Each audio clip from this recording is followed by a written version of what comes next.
Deuxième femme à nous présenter son projet, c'est Marie Mérouz, voilà, Marbotique. Voilà, vous avez pris le micro. Bonjour. Voilà, on peut l'applaudir aussi.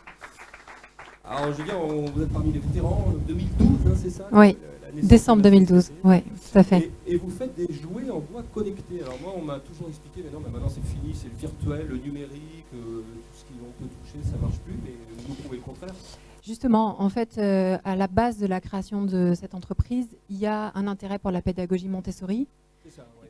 Voilà. Qui a fait beaucoup de succès en ce moment. Hein, je crois. Qui est revenu énormément à la mode, ouais. et encore plus depuis qu'on a créé la boîte, c'est devenu encore plus la mode que ça l'était en 2012. Mais l'accent de la pédagogie Montessori, il est mis sur la sensorialité, sur la motricité et sur le fait que la main est l'instrument de l'esprit.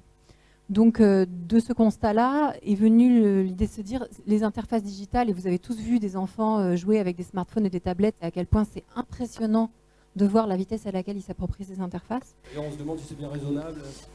Et ça suscite aussi beaucoup de craintes et d'angoisse, et parfois aussi même de choses un peu irrationnelles. Néanmoins, les enfants, ils ont beau être très friands comme nous le sommes de ces interfaces-là, ils ont aussi besoin de manipuler et de toucher des choses vraies et tangibles. Et du coup, l'idée est venue de créer des jouets en bois qui seraient détectés par les tablettes tactiles. Donc, je n'ai pas amené de proto là, mais vous en voyez un ici à l'écran. Donc, en fait, on a développé un jeu de chiffres et de lettres connectés qui sont détectés par les écrans tactiles et qui permettent aux enfants de 3 à 6 ans d'apprendre à lire, à écrire et à compter, et ce dans plus de 15 langues. D'accord. Vous-même, vous êtes centralienne. Alors, j'avais posé la question de la personne Marine juste avant vous. Vous aviez une formation un petit peu, vous avez appris sur le terrain. En 6 ou 7 ans, on fait des progrès, mais au début... Oui, en fait, avant de fonder Marbotique, j'ai travaillé 7 ans dans l'industrie du e-learning, de l'EdTech, comme on dit maintenant, mais dans un environnement beaucoup plus e-learning, donc assez désincarné, clavier-souris. Et quand en 2011, les iPads sont arrivés sur le marché, le fait que les interfaces deviennent plus naturelles, c'est ça qui a nourri aussi la réflexion pour créer des objets qui interagissent avec ces interfaces. D'accord. Là. Moi aussi j'ai 2 micros. Parce que, voilà. D'accord, ok. Ne cherchons pas.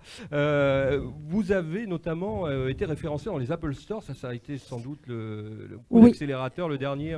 Ça date de quand? Alors ça date de l'année 2018. En fait, on adresse plusieurs marchés avec nos produits. On adresse le marché des parents et on adresse aussi le marché des éducateurs et donc des écoles. Et on a eu différents succès dans ces différents marchés. Effectivement, la meilleure chose qui nous soit arrivée dans le marché du B2C, c'est d'être référencé par Apple. C'est une enseigne qui est extrêmement sélective. Ça a été un parcours du combattant assez compliqué pour réussir à être référencé. Ça a duré plus de 2 ans.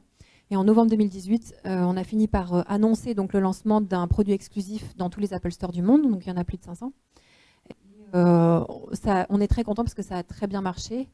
Ils sont contents des ventes, nous aussi. Et là, ils nous ont commandé une gamme de 3 nouveaux produits pour le mois d'octobre. Donc là, on est reparti avec notre cheval de bataille sur la production. Mais en tout cas, c'est une très très belle victoire sur le marché B2C. Et le highlight dont on parle aussi sur le marché B2E, pour la partie éducative, c'est qu'on a fait une déclinaison de notre alphabet spécifiquement pour la langue néerlandaise, avec les phonèmes de la langue néerlandaise. Non plus seulement les 26 lettres de l'alphabet, mais aussi l'équivalent de ce que nous, on a, le OU, le ON, le AN, pour les Néerlandais. Et ce produit, qui a été poussé par un distributeur local, a réussi à conquérir 50% des écoles néerlandaises. Donc on sait que notre méthode est validée par l'usage.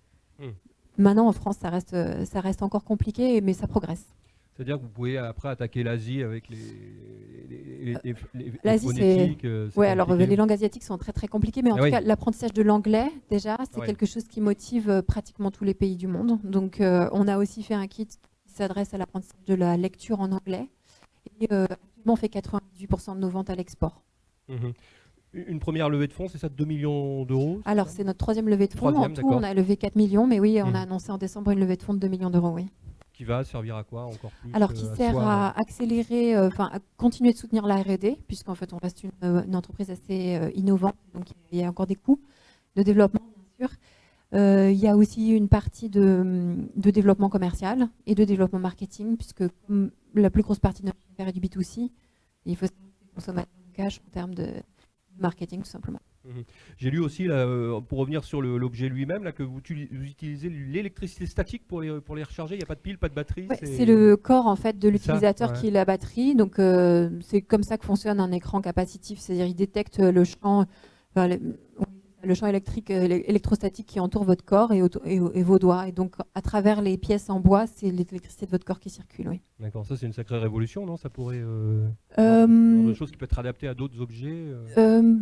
Oui, en fait, il y a différentes branches, il y a différentes autres entreprises qui exploitent cette même technologie, et notamment sur des grandes tables tactiles que vous avez parfois vues. Il y a des boîtes spécialisées plutôt dans le marketing du luxe, où par exemple vous avez une bouteille de cognac, vous la posez sur la table, et là ça va vous raconter toute l'histoire du domaine, etc. Ouais. Mais dans l'ADN de Marboutique, il y a vraiment l'éducation, et donc plutôt que de partir vers des solutions de marketing, qui n'était pas forcément l'ambition de départ, on a essayé de rester assez proche d'un outil éducatif et d'un outil d'apprentissage. D'accord, bah merci pour cette présentation, on peut l'applaudir.